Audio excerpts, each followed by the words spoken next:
Bispu Dioceze Baucau, husu sarani atu mantein nafatin Reza Orasaun Ave Maria, versaun tuan.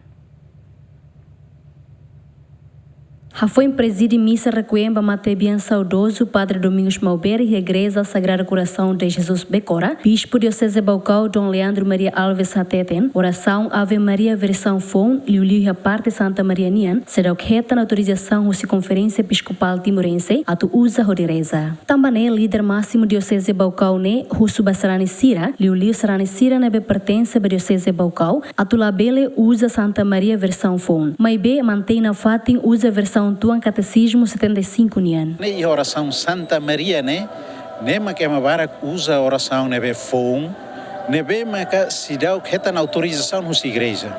Na conferência episcopal se dá o que sai decreto ida atu dehen reza oração Ave Maria nebe fon, nebe ma barak lu espalha tionane. Lilia Santa Maria Ninian, Santa Maria Ninian bem que espalha né.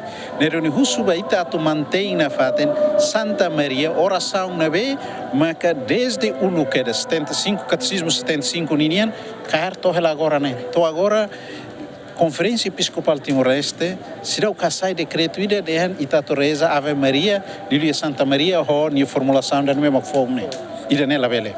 Ita mantein nafatin ida nebe antigo tuir e tem catecismo ida antigo, ida primeiro né. Então agora a Conferência Episcopal será o casai decreto ida nevema qualia conavar uso reza Ave Maria liuliu e Santa Maria né.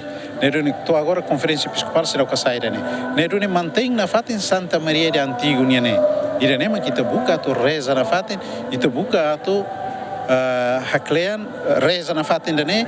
Hein vai hira quando ia ona decreto ida que o surat balu husi conferência episcopal hatoma ita ma kita foi reza tuir buat me phone ida phone ida kalau ida que tradução depois ma reza mesmo secret ida reza ne grupo reza ne família ida nema clavele ida nema ka den la los tem que lá tuir regra liu e oração serança nene tem que tuir autoridade eclesiástica ninia licença. Antes ne Dioceze Baucau mos hasai ona circular ida ba paróquia sira nebe pertence be Dioceze Baucau atu continua usa oração Ave Maria liuliu a parte Santa Maria Nian atu usa na fatin versão fon o de rein to decisão husi Conferência Episcopal Timorense. Enquanto oração sira seluk nebe ia mudança e lefuam balung helaran anessa oração credo glória no amiaman sarani sira bela usa na fatin versão fon tam oração hirak ne retan ona autorização si igreja nomos Conferência Episcopal Timorense.